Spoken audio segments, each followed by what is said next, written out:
प्यारे विद्यार्थियों, इस वीडियो विच असीं वेखांगे कि अंतरराष्ट्रीय खेत्र विच अंतरराष्ट्रीय राजनीति विच शांति नूं बहाल रखण लई, शांति नूं कायम रखण लई समूहिक सुरक्षा या कलैक्टिव सिक्योरिटी नां दी जिहड़ी टैकनीक अपनाई जाती है उसका की अर्थ है अते उसदियां किहड़ियां-किहड़ियां विशेषतावां हन, किहड़ियां-किहड़ियां कंडीशनस समूहिक सुरक्षा नूं अप्लाई करन लई लोड़ींदियां हुंदियां हन।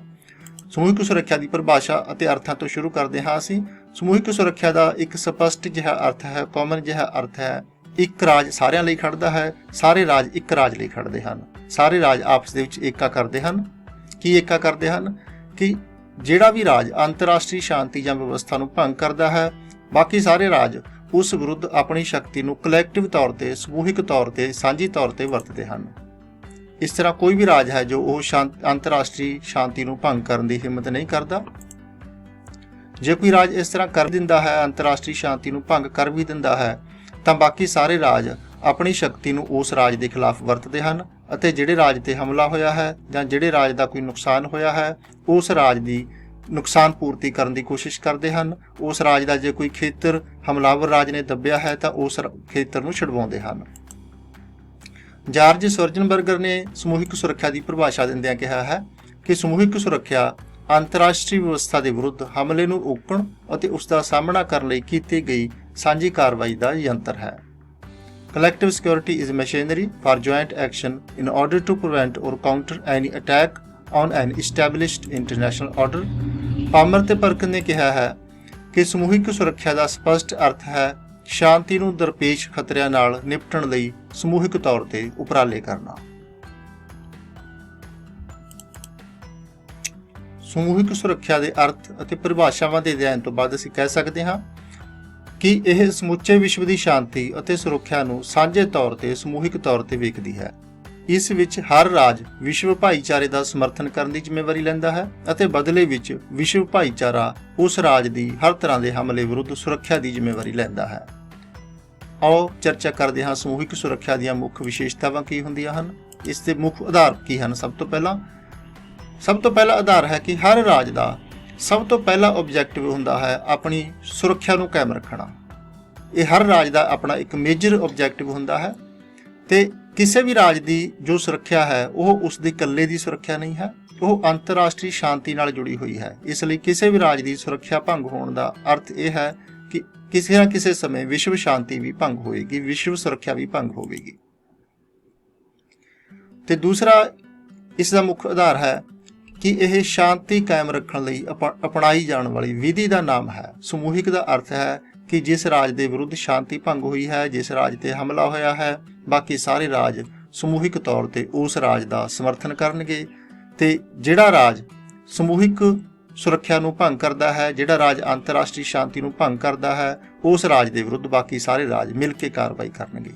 दूसरी विशेषता है कलैक्टिव सिक्योरिटी की कि यह इंटरनेशनल फील्ड दे विच, इंटरनेशनल पॉलिटिक्स दे विच शक्ति प्रबंधन का एक साधन है। यह अंतरराष्ट्रीय खेत्र दे विच शक्ति नूं मैनेज करता है कि जे शक्ति नूं मिसयूज किया जाता है तां भी शांति नूं किवें बना के रखना है ते हमलिਆਂ ਦੀ संभावना ਨੂੰ रोकण ਅਤੇ जे कोई हमला हो जाता है तो उस विरुद्ध उसका उपाय करने ਲਈ ਇਹ ਇੱਕ व्यवस्था करती है समूहिक सुरक्षा कि जे हमला हो भी जाता है फिर की किया जाएगा। समूहिक सुरक्षा की तीसरी मान्यता है, तीसरी विशेषता है कि हमले तो विश्वव्यापी हैं, हमले तो होंदे ही रहंदे हैं। इसलिए कोई भी इस तरह की टेक्नीक नहीं है जिस टेक्नीक नाल, जिस विधि नाल युद्धां नूं जां हमलिਆਂ ਨੂੰ सदा ਲਈ समाप्त किया जा सकता हो। विश्व ਦੇ ਵਿੱਚ अंतरराष्ट्रीय व्यवस्था कोल कोई भी इस तरह की तकनीक नहीं है। फिर यह व्यवस्था की करती है कि प्रभावशाली रोकां लगा के हमलिਆਂ ਨੂੰ घट किया जा सकता है, हमले ਨੂੰ प्रिवेंट किया जा सकता है ਅਤੇ जे हमला हो जाता है तो जिहड़ा प्रभावित राज है उसकी सुरक्षा की जा सकती है, अंतरराष्ट्रीय शांति ਨੂੰ बहाल रखा जा सकता है, कायम रखा जा सकता है। चौथी विशेषता है अंतरराष्ट्रीय राजनीति के विच समूहिक सुरक्षा की कि हमलावर राज विरुद्ध बाकी सारे राज अपनी शक्ति ਨੂੰ इकट्ठी करके वरतते हैं। सारे राज पीड़ित राज का समर्थन करते हैं। जिस तरह इराक ने कुवैत ते हमला किया खाड़ी युद्ध के दौरान, तो बाकी सारे राज्यों ने यूनाइटेड नेशन के अधीन इराक विरुद्ध अपन सेनावां की, अपनी शक्ति की वरतों की। अपनी शक्ति नूं समूहिक तौर ते हमलावर राज के विरुद्ध राज इकट्ठी कर लेंदे हन। ਪੀੜਤ ਰਾਜ ਨੂੰ ਬਚਾਉਣ ਲਈ ਸਾਰੇ ਰਾਜ ਯੁੱਧ ਵਿੱਚ ਹਿੱਸਾ ਪਾਉਣ ਨੂੰ ਤਿਆਰ ਰਹਿੰਦੇ ਹਨ। ਕੋਈ ਰਾਜ ਆਪਣੀ ਇਸ ਜ਼ਿੰਮੇਵਾਰੀ ਤੋਂ ਭੱਜ ਨਹੀਂ ਸਕਦਾ। ਸਾਰੇ ਰਾਜ ਜਦੋਂ ਸਮੂਹਿਕ ਸੁਰੱਖਿਆ ਵਿਵਸਥਾ ਵਿੱਚ ਸ਼ਾਮਲ ਹੁੰਦੇ ਹਨ ਤਾਂ ਉਹਨਾਂ ਨੂੰ ਇਹ ਮੰਨਣਾ ਪੈਂਦਾ ਹੈ ਕਿ ਅਸੀਂ ਇਸ ਲਈ ਤਿਆਰ ਰਹਾਂਗੇ। ਤੇ ਪੰਜਵੀਂ ਵਿਸ਼ੇਸ਼ਤਾ ਹੈ ਨਿਰਪੱਖਤਾ ਦੀ ਨੀਤੀ ਵਿੱਚ ਇਸ ਨੂੰ ਕੋਈ ਵਿਸ਼ਵਾਸ ਨਹੀਂ ਹੈ। ਅੰਤਰਰਾਸ਼ਟਰੀ ਖੇਤਰ ਦੇ ਵਿੱਚ ਕਈ ਰਾਜ ਅਪਣਾਉਂਦੇ ਹਨ ਨਿਰਪੱਖਤਾ ਦੀ ਨੀਤੀ, ਨਿਊਟਰੈਲਿਟੀ ਦੀ ਪਾਲਿਸੀ ਕਿ ਅੰਤਰਰਾਸ਼ਟਰੀ ਖੇਤਰ ਦੇ ਵਿੱਚ ਕੁਝ ਵੀ ਹੋਵੇ ਅਸੀਂ ਇੰਟਰਨੈਸ਼ਨਲ ਫੀਲਡ ਦੇ ਵਿੱਚ, ਇੰਟਰਨੈਸ਼ਨਲ ਪੋਲਿਟਿਕਸ ਦੇ ਵਿੱਚ ਇੰਟਰਫੇਰੈਂਸ ਨਹੀਂ ਕਰਨੀ। ਨਿਰਪੱਖਤਾ ਦੀ ਨੀਤੀ ਨੂੰ ਕਾਫੀ ਲੰਬੇ ਸਮੇਂ ਤੋਂ ਮਾਨਤਾ ਪ੍ਰਾਪਤ ਹੈ, ਅੰਤਰਰਾਸ਼ਟਰੀ ਕਾਨੂੰਨ ਵਿੱਚ ਮਾਨਤਾ ਪ੍ਰਾਪਤ ਹੈ ਕਿ ਜਿਹੜਾ ਰਾਜ ਨਿਰਪੱਖ ਰਹਿਣਾ ਚਾਹੁੰਦਾ ਹੈ ਉਸ ਰਾਜ ਨੂੰ ਪੂਰਾ ਹੱਕ ਹੈ ਕਿ ਉਹ ਅੰਤਰਰਾਸ਼ਟਰੀ ਖੇਤਰ ਤੋਂ ਆਪਣੇ ਆਪ ਨੂੰ ਪੂਰੀ ਤਰ੍ਹਾਂ ਨਿਰਪੱਖ ਰੱਖੇ। ਕਿਸੇ ਦੇ ਹੱਕ ਵਿੱਚ, ਕਿਸੇ ਦੇ ਵਿਪੱਖ ਵਿੱਚ ਬੋਲਣਾ ਨਾ ਬੋਲਣਾ ਉਸ ਰਾਜ ਦੀ ਮਰਜ਼ੀ ਹੁੰਦੀ ਹੈ। ਪਰੰਤੂ ਜੋ ਸਮੂਹਿਕ ਸੁਰੱਖਿਆ ਹੈ ਇਹ ਨਿਰਪੱਖਤਾ ਦੀ ਨੀਤੀ ਨੂੰ ਮਾਨਤਾ ਨਹੀਂ ਦਿੰਦੀ, ਕਿਉਂਕਿ ਸਮੂਹਿਕ ਸੁਰੱਖਿਆ ਵਿੱਚ ਜਿਹੜੇ ਰਾਜ ਸ਼ਾਮਲ ਹੁੰਦੇ ਹਨ ਤਾਂ ਉਹਨਾਂ ਨੂੰ ਮੰਨਣਾ ਪੈਂਦਾ ਹੈ ਕਿ ਜਦੋਂ ਕਿਸੇ ਇੱਕ ਰਾਜ ਦੇ ਵਿਰੁੱਧ ਹਮਲਾ ਹੋਇਆ ਤਾਂ ਅਸੀਂ ਹਮਲਾਵਰ ਰਾਜ ਦੇ ਵਿਰੁੱਧ ਜਿਹੜੀ ਸੈਨਾ ਤਿਆਰ ਕੀਤੀ ਜਾਵੇਗੀ ਉਸ ਵਿੱਚ ਆਪਣਾ ਸੈਨਿਕ ਯੋਗਦਾਨ ਪਾਉਣ ਲਈ ਤਿਆਰ ਰਹਾਂਗੇ। ਇਸ ਦੀ ਇੱਕ ਐਗਜ਼ਾਮਪਲ ਸਾਨੂੰ ਮਿਲਦੀ ਹੈ ਵਿਸ਼ਵ ਰਾਜਨੀਤੀ ਦੇ ਵਿੱਚ। ਸਵਿਟਜ਼ਰਲੈਂਡ ਬਹੁਤ ਲੰਬੇ ਸਮੇਂ ਤੋਂ ਨਿਰਪੱਖਤਾ ਦੀ ਨੀਤੀ ਤੇ ਚੱਲ ਰਿਹਾ ਸੀ, ਕਿਸੇ ਯੁੱਧ ਦੇ ਵਿੱਚ, ਕਿਸੇ ਇਸ ਤਰ੍ਹਾਂ ਦੇ ਅੰਤਰਰਾਸ਼ਟਰੀ ਝਗੜੇ ਦੇ ਵਿੱਚ ਸ਼ਾਮਲ ਨਹੀਂ ਸੀ ਹੁੰਦਾ, ਕਿਸੇ ਦੇ ਹੱਕ ਵਿੱਚ ਨਹੀਂ ਸੀ ਖੜਦਾ, ਕਿਸੇ ਦੇ ਵਿਪੱਖ ਵਿੱਚ ਨਹੀਂ ਸੀ ਖੜਦਾ। ਪਰੰਤੂ ਜੋ ਸਮੂਹਿਕ ਸੁਰੱਖਿਆ ਵਿਵਸਥਾ ਹੈ ਉਹ ਇਸ ਨੂੰ ਮਾਨਤਾ ਨਹੀਂ ਦਿੰਦੀ। ਉਹ ਕਹਿੰਦੀ ਹੈ ਕਿ ਸਮੂਹਿਕ ਸੁਰੱਖਿਆ ਦੇ ਵਿੱਚ ਉਸੇ ਰਾਜ ਨੂੰ ਕਵਰ ਕੀਤਾ ਜਾਵੇਗਾ ਜਿਹੜਾ ਰਾਜ ਅੰਤਰਰਾਸ਼ਟਰੀ ਖੇਤਰ ਦੇ ਵਿੱਚ ਆਪਣੀ ਜ਼ਿੰਮੇਵਾਰੀ ਨੂੰ ਐਕਟਿਵ ਤੌਰ ਤੇ ਨਿਭਾਉਣ ਲਈ ਮੰਨੇਗਾ। ਜਿਹੜਾ ਰਾਜ ਆਪਣੀ ਭੂਮਿਕਾ ਨਿਭਾਉਣ ਤੋਂ ਭੱਜਦਾ ਹੈ, ਮੁਨਕਰ ਹੁੰਦਾ ਹੈ, ਉਸ ਰਾਜ ਨੂੰ ਸਮੂਹਿਕ ਸੁਰੱਖਿਆ ਦੇ ਵਿੱਚ ਸ਼ਾਮਲ ਨਹੀਂ ਕੀਤਾ ਜਾ ਸਕਦਾ। ਤੇ ਸੰਯੁਕਤ ਰਾਸ਼ਟਰ ਜੋ ਹੈ ਉਸ ਦਾ ਮੁੱਖ ਆਬਜੈਕਟਿਵ ਹੀ ਸ਼ਾਂਤੀ ਕਾਇਮ ਰੱਖਣਾ ਹੈ ਤੇ ਸਭ ਤੋਂ ਇੰਪੋਰਟੈਂਟ ਟੂਲ ਹੈ ਉਸ ਕੋਲ ਸਮੂਹਿਕ ਸੁਰੱਖਿਆ। ਇਸੇ ਲਈ ਜੋ ਸਵਿਟਜ਼ਰਲੈਂਡ ਨਾਂ ਦਾ ਸਟੇਟ ਹੈ ਉਸ ਨੇ 2002 ਤੱਕ ਸੰਯੁਕਤ ਰਾਸ਼ਟਰ ਦੀ ਮੈਂਬਰਸ਼ਿਪ ਵੀ ਪ੍ਰਾਪਤ ਨਹੀਂ ਸੀ ਕੀਤੀ, ਕਿਉਂਕਿ ਸੰਯੁਕਤ ਰਾਸ਼ਟਰ ਦੀ ਮੈਂਬਰਸ਼ਿਪ ਦਾ ਭਾਵ ਹੈ ਕਲੈਕਟਿਵ ਸਿਕਿਉਰਿਟੀ ਵਿੱਚ ਪਾਰਟਿਸਿਪੇਟ ਕਰਨਾ ਅਤੇ ਨਿਊਟਰੈਲਿਟੀ ਦਾ ਭਾਵ ਹੈ ਅੰਤਰਰਾਸ਼ਟਰੀ ਖੇਤਰ ਤੋਂ ਨਿਰਲੇਪ ਰੱਖਣਾ, ਆਪਣੇ ਆਪ ਨੂੰ ਨਿਰਪੱਖ ਰੱਖਣਾ। ਇਹ ਦੋਵੇਂ ਚੀਜ਼ਾਂ ਨੇ ਜਿਹੜੀਆਂ ਇਕੱਠੀਆਂ ਨਹੀਂ ਚੱਲਦੀਆਂ। ਤੇ 6ਵੀਂ ਵਿਸ਼ੇਸ਼ਤਾ ਹੈ ਇਹ ਵਿਸ਼ਵ ਸ਼ਕਤੀ ਦੀ ਪ੍ਰਧਾਨਗੀ ਦਾ ਸਮਰਥਕ ਹੈ। ਇਹ ਸਿਧਾਂਤ ਸਮੂਹਿਕ ਸੁਰੱਖਿਆ ਵਿਸ਼ਵ ਸ਼ਕਤੀ ਦੀ ਪ੍ਰਧਾਨਤਾ ਦੇ ਵਿੱਚ ਯਕੀਨ ਰੱਖਦੀ ਹੈ।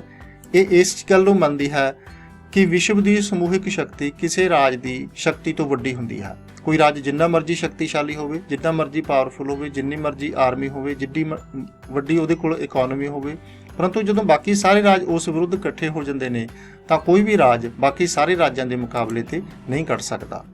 ਤੇ ਵਿਸ਼ਵ ਸ਼ਾਂਤੀ ਨੂੰ ਕਾਇਮ ਰੱਖਣ ਲਈ ਸਾਰੇ ਰਾਜਾਂ ਨੂੰ ਆਪਣਾ ਯੋਗਦਾਨ ਦੇਣਾ ਚਾਹੀਦਾ ਹੈ ਸਮੂਹਿਕ ਸੁਰੱਖਿਆ ਦੇ ਵਿੱਚ। ਇਹ ਸਮੂਹਿਕ ਸੁਰੱਖਿਆ ਦੀ ਮੁੱਖ ਵਿਸ਼ੇਸ਼ਤਾ ਹੈ ਕਿ ਇਹ ਵਿਸ਼ਵ ਦੀ ਜੋ ਸ਼ਕਤੀ ਹੈ, ਵਰਲਡ ਪਾਵਰ ਹੈ, ਉਸ ਨੂੰ ਕਿਸੇ ਵੀ ਰਾਜ ਦੀ ਪਾਵਰ ਤੋਂ ਉੱਪਰ ਮੰਨਦੀ ਹੈ। ਤੇ 7ਵੀਂ ਵਿਸ਼ੇਸ਼ਤਾ ਹੈ ਕਿ ਅੰਤਰਰਾਸ਼ਟਰੀ ਸੰਗਠਨ ਦੀ ਜ਼ਰੂਰਤ ਪੈਂਦੀ ਹੈ, ਕਿਉਂਕਿ ਇਹ ਬੈਲੈਂਸ ਆਫ ਪਾਵਰ ਵਾਂਗ ਰਾਜਾਂ ਦੁਆਰਾ ਡਾਇਰੈਕਟ ਤੌਰ ਤੇ ਆਪਣੇ ਆਪ ਨਹੀਂ ਵਰਤੀ ਜਾ ਸਕਦੀ। ਇਹ ਅੰਤਰਰਾਸ਼ਟਰੀ ਸੰਗਠਨ ਜਿਸ ਅਧੀਨ ਸਮੂਹਿਕ ਸੁਰੱਖਿਆ ਦੀ ਵਿਵਸਥਾ ਕੀਤੀ ਜਾਂਦੀ ਹੈ ਉਹੀ ਤੈਅ ਕਰਦਾ ਹੈ ਕਿ ਇਹ ਵਿਧੀ ਕਿ ਕਦੋਂ ਇਸ ਦੀ ਜ਼ਰੂਰਤ ਹੈ। ਸਭ ਤੋਂ ਪਹਿਲਾਂ ਇਹ ਤੈਅ ਕੀਤਾ ਜਾਂਦਾ ਹੈ ਕਿ ਕੀ ਅੰਤਰਰਾਸ਼ਟਰੀ ਸ਼ਾਂਤੀ ਭੰਗ ਹੋਈ ਹੈ ਜਾਂ ਭੰਗ ਹੋਣ ਦਾ ਖਤਰਾ ਹੈ, ਜਾਂ ਕੀ ਸਮੂਹਿਕ ਸੁਰੱਖਿਆ ਦੀ ਵਿਧੀ ਨੂੰ ਵਰਤੇ ਜਾਣ ਦੀ ਜ਼ਰੂਰਤ ਹੈ ਜਾਂ ਅਜੇ ਇਸ ਦੀ ਜ਼ਰੂਰਤ ਨਹੀਂ ਹੈ। ਜਿਸ ਇੰਟਰਨੈਸ਼ਨਲ ਆਰਗੇਨਾਈਜੇਸ਼ਨ ਦੇ ਅਧੀਨ ਕਲੈਕਟਿਵ ਸਿਕਿਉਰਿਟੀ ਦੀ ਵਿਵਸਥਾ ਕੀਤੀ ਜਾਂਦੀ ਹੈ ਉਹ ਆਰਗੇਨਾਈਜੇਸ਼ਨ ਹੀ ਇਹ ਤੈਅ ਕਰਦੀ ਹੈ। ਤੇ ਦੂਸਰਾ, ਕਿਸੇ ਰਾਜ ਵਿਰੁੱਧ ਸਮੂਹਿਕ ਸੁਰੱਖਿਆ ਦੀ ਵਰਤੋਂ ਕੀਤੀ ਜਾਣੀ ਹੈ ਕਿ ਨਹੀਂ ਕੀਤੀ ਜਾਣੀ ਹੈ, ਇਹ ਵੀ ਇੰਟਰਨੈਸ਼ਨਲ ਆਰਗੇਨਾਈਜੇਸ਼ਨ ਤੈਅ ਕਰਦੀ ਹੈ। ਸ਼ਕਤੀ ਦੀ ਵਰਤੋਂ ਦੀ ਵਿਧੀ ਕੀ ਹੋਵੇਗੀ, ਸੈਨਾ ਵਰਤੀ ਜਾਏਗੀ ਜਾਂ ਉਸ ਵਿਰੁੱਧ ਬਲੌਕੇਡ ਕੀਤੀ ਜਾਵੇਗੀ ਜਾਂ ਉਸ ਨਾਲ ਅੰਤਰਰਾਸ਼ਟਰੀ ਸੰਬੰਧ ਤੋੜੇ ਜਾਣਗੇ, ਕਿਹੜਾ ਸਟੈਪ ਚੁੱਕਿਆ ਜਾਏਗਾ, ਇਹ ਵੀ ਅੰਤਰਰਾਸ਼ਟਰੀ ਸੰਗਠਨ ਹੀ ਤੈਅ ਕਰਦਾ ਹੈ।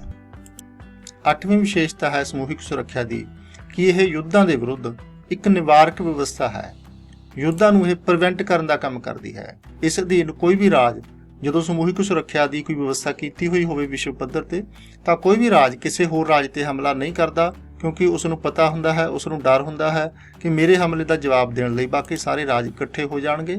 ਤੇ ਕੋਈ ਰਾਜ ਜਿੰਨਾ ਮਰਜ਼ੀ ਸ਼ਕਤੀਸ਼ਾਲੀ ਹੋਵੇ ਉਹ ਰਾਜ ਬਾਕੀ ਸਾਰੇ ਰਾਜਾਂ ਦੀ ਕਲੈਕਟਿਵ ਪਾਵਰ ਤੋਂ ਜ਼ਿਆਦਾ ਸ਼ਕਤੀਸ਼ਾਲੀ ਨਹੀਂ ਹੋ ਸਕਦਾ, ਵਿਸ਼ਵ ਭਾਈਚਾਰੇ ਤੋਂ ਜ਼ਿਆਦਾ ਸ਼ਕਤੀਸ਼ਾਲੀ ਨਹੀਂ ਹੋ ਸਕਦਾ। ਇਸ ਤਰ੍ਹਾਂ ਬੇਸ਼ੱਕ ਇਸ ਦੀ ਵਰਤੋਂ ਯੁੱਧ ਹੋਣ ਤੋਂ ਬਾਅਦ 'ਚ ਕੀਤੀ ਜਾਂਦੀ ਹੈ, ਯੁੱਧ ਸ਼ੁਰੂ ਹੋਣ ਤੋਂ ਜਾਂ ਹਮਲਾ ਹੋਣ ਤੋਂ ਬਾਅਦ 'ਚ ਕੀਤੀ ਜਾਂਦੀ, ਪਰੰਤੂ ਇਹ ਹਮਲਿਆਂ ਦੇ ਉੱਪਰ ਇੱਕ ਰੋਕ ਦਾ ਕੰਮ ਕਰਦੀ ਹੈ, ਹਮਲਿਆਂ ਨੂੰ ਪ੍ਰੀਵੈਂਟ ਕਰਨ ਦਾ ਕੰਮ ਕਰਦੀ ਹੈ, ਨਿਵਾਰਨ ਦਾ ਕੰਮ ਕਰਦੀ ਹੈ। ਨਵੀਂ ਵਿਸ਼ੇਸ਼ਤਾ ਹੈ ਸਮੂਹਿਕ ਸੁਰੱਖਿਆ ਦੀ ਕਿ ਦੁਸ਼ਮਣ ਹਮਲੇ ਨੂੰ ਮੰਨਿਆ ਜਾਂਦਾ ਹੈ, ਹਮਲਾਵਰ ਰਾਜ ਨੂੰ ਦੁਸ਼ਮਣ ਨਹੀਂ ਮੰਨਿਆ ਜਾਂਦਾ। ਸਮੂਹਿਕ ਸੁਰੱਖਿਆ ਸਾਰੇ ਵਿਸ਼ਵ ਦੇ ਕਿਸੇ ਵੀ ਰਾਜ ਨੂੰ ਆਪਣਾ ਦੁਸ਼ਮਣ ਨਹੀਂ ਮੰਨਦੀ। ਇਸ ਦੇ ਵਿੱਚ ਕੋਈ ਗਰੁੱਪਬਾਜ਼ੀ ਨਹੀਂ ਹੁੰਦੀ ਕਿ ਕੋਈ ਰਾਜ ਦੁਸ਼ਮਣ ਹੈ ਜਾਂ ਕੋਈ ਰਾਜ ਦੋਸਤ ਹੈ। ਇਹ ਸਿਰਫ ਹਮਲੇ ਨੂੰ ਦੁਸ਼ਮਣ ਮੰਨਦੀ ਹੈ ਕਿ ਕੋਈ ਰਾਜ ਇਸ ਲਈ ਮਾੜਾ ਹੈ ਕਿ ਉਸਨੇ ਦੂਸਰੇ ਤੇ ਹਮਲਾ ਕੀਤਾ ਹੈ। ਇੰਡੀਵਿਜੂਅਲ ਤੌਰ ਤੇ ਕੋਈ ਰਾਜ ਮਾੜਾ ਜਾਂ ਚੰਗਾ ਨਹੀਂ ਹੈ। ਇਸ ਦੀ ਵਰਤੋਂ ਦਾ ਉਦੇਸ਼ ਵੀ ਹਮਲੇ ਨੂੰ ਹਟਾਉਣਾ ਹੁੰਦਾ ਹੈ, ਨਾ ਕਿ ਹਮਲਾਵਰ ਰਾਜ ਨੂੰ ਖਤਮ ਕਰਨਾ ਜਾਂ ਉਸ ਤੇ ਜਿੱਤ ਪ੍ਰਾਪਤ ਕਰਨਾ। ਇਸ ਲਈ ਇਸ ਵਿਵਸਥਾ ਦੇ ਅਧੀਨ ਹਮਲਾਵਰ ਰਾਜ ਨੇ ਹਮਲਾ ਕਰਕੇ ਜੇ ਕਿਸੇ ਦੂਸਰੇ ਰਾਜ ਦੇ ਕੁਝ ਇਲਾਕੇ ਰੋਕੇ ਹੋਣ, ਉਸ ਤੇ ਕਬਜ਼ਾ ਕੀਤਾ ਹੋਵੇ ਤਾਂ ਉਸ ਦੇ ਇਲਾਕੇ ਛੁਡਵਾਏ ਜਾਂਦੇ ਨੇ, ਉਸ ਦੇ ਕਬਜ਼ੇ ਨੂੰ ਛੁਡਵਾਇਆ ਜਾਂਦਾ, ਪਰੰਤੂ ਹਮਲਾਵਰ ਰਾਜ ਨੂੰ ਪਨਿਸ਼ ਕਰਨ ਦੀ ਕੋਸ਼ਿਸ਼ ਨਹੀਂ ਕੀਤੀ ਜਾਂਦੀ, ਉਸ ਦੇ ਇਲਾਕਿਆਂ ਨੂੰ ਨਹੀਂ ਰੋਕਿਆ ਜਾਂਦਾ। 10ਵੀਂ ਵਿਸ਼ੇਸ਼ਤਾ ਹੈ ਸਮੂਹਿਕ ਸੁਰੱਖਿਆ ਸ਼ਕਤੀ ਸੰਤੁਲਨ ਅਤੇ ਵਿਸ਼ਵ ਸਰਕਾਰ ਦੇ ਇੱਕ ਵਿਚਕਾਰ ਦਾ ਰਸਤਾ ਹੈ। ਜੋ ਸ਼ਕਤੀ ਸੰਤੁਲਨ ਹੈ ਉਸ ਵਿੱਚ ਸ਼ਕਤੀਸ਼ਾਲੀ ਰਾਜ ਆਪਣੀ ਪ੍ਰਧਾਨਤਾ ਕਾਇਮ ਰੱਖਦੇ ਹਨ, ਆਪਣੀ ਪ੍ਰਧਾਨਤਾ ਕਾਇਮ ਕਰਦੇ ਹਨ। ਜਿਹੜੇ ਛੋਟੇ ਰਾਜ ਨੇ ਉਹਨਾਂ ਦੀ ਕੋਈ ਇੰਪੋਰਟੈਂਸ ਨਹੀਂ ਹੁੰਦੀ, ਉਹਨਾਂ ਨੂੰ ਸਿਰਫ ਸ਼ਕਤੀ ਨੂੰ ਬੈਲੈਂਸ ਕਰਨ ਵਾਸਤੇ, ਸੰਤੁਲਿਤ ਕਰਨ ਵਾਸਤੇ ਹੀ ਵਰਤਿਆ ਜਾਂਦਾ ਹੈ। ਤੇ ਦੂਸਰਾ ਜੋ ਵਿਚਾਰ ਹੈ ਕਿ ਵਿਸ਼ਵ ਪੱਧਰ ਤੇ ਇੱਕ ਸਰਕਾਰ ਹੋਣੀ ਚਾਹੀਦੀ ਹੈ, ਵਿਸ਼ਵ ਨੂੰ ਆਪਣੇ ਆਪ ਨੂੰ ਫੈਡਰੇਟ ਕਰ ਲੈਣਾ ਚਾਹੀਦਾ ਹੈ, ਜਿਸ ਵਿੱਚ ਸਾਰੇ ਰਾਜ ਨੇ ਜੋ ਉਸ ਫੈਡਰੇਸ਼ਨ ਦੇ ਯੂਨਿਟ ਦੇ ਤੌਰ ਤੇ ਕੰਮ ਕਰਨ, ਤਾਂ ਕਿ ਕੋਈ ਇੱਕ ਰਾਜ ਦੂਸਰੇ ਰਾਜ ਤੇ ਹਮਲਾ ਕਰੇ ਹੀ ਨਾ ਤੇ ਯੁੱਧ ਹੋਣ ਦੀ ਕੋਈ ਨੌਬਤ ਹੀ ਨਾ ਆਵੇ। ਇਹ ਦੋ ਪਾਥ ਨੇ। ਪਹਿਲਾ ਪਥ ਹੈ ਜੋ ਸਦੀਆਂ ਤੋਂ ਚੱਲਿਆ ਆ ਰਿਹਾ ਹੈ ਵਿਸ਼ਵ ਪੋਲਿਟਿਕਸ ਦੇ ਵਿੱਚ ਸ਼ਕਤੀ ਸੰਤੁਲਨ ਦਾ। ਜੋ ਦੂਸਰਾ ਰਸਤਾ ਹੈ ਵਿਸ਼ਵ ਪੱਧਰੀ ਸਰਕਾਰ, ਕਿ ਵਿਸ਼ਵ ਦੀ ਇੱਕ ਸਾਂਝੀ ਸਰਕਾਰ ਹੋਵੇ। ਉਹ ਸਿਰਫ ਜਿਹੜੇ ਆਈਡੀਅਲਿਸਟ ਲੋਕ ਨੇ, ਜੋ ਆਦਰਸ਼ਵਾਦੀ ਲੋਕ ਨੇ, ਇਹ ਸਿਰਫ ਉਹਨਾਂ ਦਾ ਇੱਕ ਸੁਪਨਾ ਹੈ ਕਿ ਆਉਣ ਵਾਲੇ ਸਮੇਂ ਦੇ ਵਿੱਚ ਵਿਸ਼ਵ ਇੱਕ ਰਾਜ ਬਣ ਜਾਵੇਗਾ, ਇਸ ਦੀ ਸਾਂਝੀ ਸਰਕਾਰ ਹੋਵੇਗੀ ਜਾਂ ਇੱਕ ਫੈਡਰੇਸ਼ਨ ਬਣ ਜਾਵੇਗਾ ਵਿਸ਼ਵ, ਤੇ ਕੋਈ ਰਾਜ ਦੂਸਰੇ ਰਾਜ ਤੇ ਹਮਲਾ ਨਹੀਂ ਕਰੇਗਾ। ਇਹ ਦੋਨੇ ਜੋ ਪਹਿਲੀਆਂ ਵਿਵਸਥਾਵਾਂ ਨੇ, ਸ਼ਕਤੀ ਸੰਤੁਲਨ ਅਤੇ ਵਰਲਡ ਗਵਰਨਮੈਂਟ, ਦੋਨੋਂ ਐਕਸਟ੍ਰੀਮਸ ਨੇ। ਇੱਕ ਸਿਰੇ ਤੇ ਖੜੀ ਹੈ, ਇੱਕ ਯਥਾਰਥਵਾਦ ਦੇ ਸਿਰੇ ਤੇ ਖੜੀ ਹੈ, ਦੂਸਰੀ ਆਦਰਸ਼ਵਾਦ ਦੇ ਸਿਰੇ ਤੇ ਖੜੀ ਹੈ। ਪਰੰਤੂ ਜੋ ਸਮੂਹਿਕ ਸੁਰੱਖਿਆ ਹੈ, ਇਹ ਦੋਹਾਂ ਦੇ ਇੱਕ ਵਿਚਕਾਰ ਦਾ ਰਸਤਾ ਹੈ, ਇਹ ਮਿਡਲ ਪਾਥ ਹੈ। ਇਹ ਕੁਝ ਰਾਜਾਂ ਦੀ ਥਾਂ ਤੇ ਵਿਸ਼ਵ ਸ਼ਕਤੀ ਦੀ ਪ੍ਰਧਾਨਤਾ ਕਾਇਮ ਕਰਨ ਦੀ ਵਿਵਸਥਾ ਕਰਦਾ ਹੈ, ਪਰੰਤੂ ਇੰਨੀ ਵੀ ਨਹੀਂ ਜਿੰਨੀ ਕਿ ਵਿਸ਼ਵ ਸਰਕਾਰ ਦੇ ਅਧੀਨ ਹੋਵੇਗੀ। ਕਿਉਂਕਿ ਵਿਸ਼ਵ ਸਰਕਾਰ ਜੇ ਬਣਦੀ ਹੈ ਫਿਰ ਤਾਂ ਸਾਰੇ ਹੀ ਰਾਜ ਉਸ ਦੇ ਯੂਨਿਟਾਂ ਦੇ ਤੌਰ ਤੇ ਉਸ ਵਰਲਡ ਗਵਰਨਮੈਂਟ ਦੇ ਅਧੀਨ ਆ ਜਾਣਗੇ। ਜੋ ਸੰਸਥਾ ਬਣਦੀ ਹੈ, ਅੰਤਰਰਾਸ਼ਟਰੀ ਸੰਗਠਨ ਬਣਦਾ ਹੈ ਸਮੂਹਿਕ ਸੁਰੱਖਿਆ ਨੂੰ ਲਾਗੂ ਕਰਨ ਲਈ, ਉਸ ਦਾ ਪ੍ਰਭਾਵ ਹੁੰਦਾ ਹੈ, ਪਰ ਉਸ ਕੋਲ ਇੰਨੀ ਪਾਵਰ ਨਹੀਂ ਹੁੰਦੀ ਜਿੰਨੀ ਇੱਕ ਸਰਕਾਰ ਕੋਲ ਜਾਂ ਵਰਲਡ ਗਵਰਨਮੈਂਟ ਕੋਲ ਹੁੰਦੀ ਹੈ ਜਾਂ ਹੋਣੀ ਚਾਹੀਦੀ। ਸਮੂਹਿਕ ਸੁਰੱਖਿਆ ਦੀ ਵਿਧੀ ਨੂੰ ਅਖੀਰ ਤੇ ਅਸੀਂ ਕੁਝ ਸ਼ਬਦਾਂ ਦੇ ਵਿੱਚ ਸਮਰਾਈਜ਼ ਕਰ ਸਕਦੇ ਹਾਂ ਕਿ ਇਸ ਦਾ ਉਦੇਸ਼ ਹੈ, ਇਸ ਦਾ ਸਾਰ ਹੈ, ਇੱਕ ਸਾਰਿਆਂ ਲਈ ਅਤੇ ਸਾਰੇ ਇੱਕ ਲਈ। ਇੱਕ ਰਾਜ ਸਾਰਿਆਂ ਦੀ ਸੁਰੱਖਿਆ ਨਾਲ ਜੁੜਿਆ ਹੈ ਤੇ ਉਸ ਦੀ ਸੁਰੱਖਿਆ ਜਦੋਂ ਖਤਰੇ 'ਚ ਪੈਂਦੀ ਹੈ ਤਾਂ ਸਾਰੇ ਰਾਜ ਉਸ ਦੇ ਸਮਰਥਨ ਤੇ ਆਉਂਦੇ ਹਨ। ਇਸ ਦਾ ਉਦੇਸ਼ ਵਿਸ਼ਵ ਵਿੱਚੋਂ ਯੁੱਧਾਂ ਨੂੰ ਰੋਕਣਾ ਹੈ, ਅਤੇ ਜੇ ਕੋਈ ਰਾਜ ਦੂਸਰੇ ਰਾਜ ਤੇ ਹਮਲਾ ਕਰ ਦਿੰਦਾ ਹੈ ਤਾਂ ਹਮਲਾਵਰ ਰਾਜ ਦੇ ਹਮਲੇ ਨੂੰ ਖਤਮ ਕਰਨਾ ਅਤੇ ਪੀੜਤ ਰਾਜ ਦੀ ਸੁਰੱਖਿਆ ਕਰਨਾ ਵੀ ਇਸ ਵਿੱਚ ਸ਼ਾਮਲ ਹੈ। ਇਸ ਦਾ ਇੱਕ ਮੁੱਖ ਉਦੇਸ਼ ਹੈ। ਇਸ ਵਿੱਚ ਕੋਈ ਰਾਜ ਆਪਣੇ ਆਪ ਨੂੰ ਨਿਊਟਰਲ ਨਹੀਂ ਰੱਖ ਸਕਦਾ। ਸਾਰੇ ਰਾਜਾਂ ਨੂੰ ਪ੍ਰਤਿੱਗਿਆ ਕਰਨੀ ਪੈਂਦੀ ਹੈ ਕਿ ਜਦੋਂ ਵੀ ਅੰਤਰਰਾਸ਼ਟਰੀ ਸ਼ਾਂਤੀ ਭੰਗ ਹੋਵੇਗੀ ਤਾਂ ਸ਼ਾਂਤੀ ਭੰਗ ਕਰਨ ਵਾਲੇ ਰਾਜ ਦੇ ਵਿਰੁੱਧ ਜਿਹੜੀ ਸੈਨਿਕ ਸ਼ਕਤੀ ਦਾ ਪ੍ਰਯੋਗ ਕੀਤਾ ਜਾਏਗਾ ਅੰਤਰਰਾਸ਼ਟਰੀ ਸੰਗਠਨ ਦੁਆਰਾ, ਅਸੀਂ ਉਸ ਵਿੱਚ ਆਪਣਾ ਬਣਦਾ ਸੈਨਿਕ ਯੋਗਦਾਨ ਪਾਵਾਂਗੇ, ਆਪਣੀ ਬਣਦੀ ਜ਼ਿੰਮੇਵਾਰੀ ਨਿਭਾਵਾਂਗੇ। ਤੇ ਜਦੋਂ ਕਿਸੇ ਹਮਲੇ ਦਾ ਸਮੂਹਿਕ ਤੌਰ ਤੇ ਜਵਾਬ ਦੇਣਾ ਹੋਵੇ ਤਾਂ ਉਸ ਲਈ ਜ਼ਰੂਰੀ ਹੈ ਕਿ ਕੋਈ ਫਾਰਮਲ ਸਟਰਕਚਰ ਹੋਵੇ, ਕੋਈ ਰਸਮੀ ਢਾਂਚਾ ਹੋਵੇ ਜਿਹੜਾ ਉਸ ਹਮਲੇ ਦਾ ਜਵਾਬ ਦੇਣ ਵਾਲੀ ਜਿਹੜੀ ਵੀ ਸੈਨਾ ਬਣਨੀ ਹੈ, ਜਿਹੜੀ ਵੀ ਕੋਈ ਮਿਲਟਰੀ ਕਮਾਂਡ ਬਣਨੀ ਹੈ, ਉਸ ਦਾ ਸੰਚਾਲਨ ਕਰੇ। ਇਸ ਲਈ ਸਮੂਹਿਕ ਸੁਰੱਖਿਆ ਕਿਸੇ ਅੰਤਰਰਾਸ਼ਟਰੀ ਸੰਗਠਨ ਦੇ ਅਧੀਨ ਹੀ ਲਾਗੂ ਕੀਤੀ ਜਾ ਸਕਦੀ ਹੈ। ਜੇ ਵਿਸ਼ਵ ਦੇ ਵਿੱਚ ਕੋਈ ਅੰਤਰਰਾਸ਼ਟਰੀ ਸੰਗਠਨ ਨਹੀਂ ਹੈ, ਵਿਸ਼ਵ ਪੱਧਰੀ ਸੰਗਠਨ ਨਹੀਂ ਹੈ, ਤਾਂ ਸਮੂਹਿਕ ਸੁਰੱਖਿਆ ਦੀ ਵਿਧੀ ਲਾਗੂ ਨਹੀਂ ਕੀਤੀ ਜਾ ਸਕਦੀ। ਇਹ ਜੋ ਸਮੂਹਿਕ ਸੁਰੱਖਿਆ ਹੈ, ਪਹਿਲੇ ਵਿਸ਼ਵ ਯੁੱਧ ਤੋਂ ਬਾਅਦ ਜਿਹੜੀ ਵਿਸ਼ਵ ਪੱਧਰੀ ਸੰਗਠਨ ਬਣਿਆ ਸੀ ਲੀਗ ਆਫ ਨੇਸ਼ਨ ਜਾਂ ਰਾਸ਼ਟਰਮੰਡਲ, ਪਹਿਲਾਂ ਇਹ ਰਾਸ਼ਟਰਮੰਡਲ ਦੇ ਅਧੀਨ ਲਾਗੂ ਕੀਤੀ ਗਈ ਸੀ ਤੇ ਉਸ ਤੋਂ ਬਾਅਦ ਉਹ ਬਹੁਤੀ ਕਾਮਯਾਬ ਨਹੀਂ ਹੋਈ ਕਿਉਂਕਿ ਅੰਤਰਰਾਸ਼ਟਰੀ ਹਾਲਾਤ ਬਹੁਤੇ ਸੁਖਾਵੇਂ ਨਹੀਂ ਸੀ ਇਸ ਦੇ ਕੰਮ ਕਰਨ ਲਈ। ਸੈਕੰਡ ਵਿਸ਼ਵ ਵਰਲਡ ਵਾਰ ਸ਼ੁਰੂ ਹੋਈ 1939 'ਚ। ਉਹ ਵਰਲਡ ਵਾਰ ਖਤਮ ਹੋਈ ਤਾਂ 1945 ਦੇ ਵਿੱਚ ਯੂਨਾਈਟਿਡ ਨੇਸ਼ਨ ਬਣਾਇਆ ਗਿਆ। ਹੁਣ ਇਹ ਯੂਨਾਈਟਿਡ ਨੇਸ਼ਨ ਦੇ ਅਧੀਨ ਕੰਮ ਕਰ ਰਹੀ ਹੈ। ਬਹੁਤ ਬਹੁਤ ਧੰਨਵਾਦ। Good luck.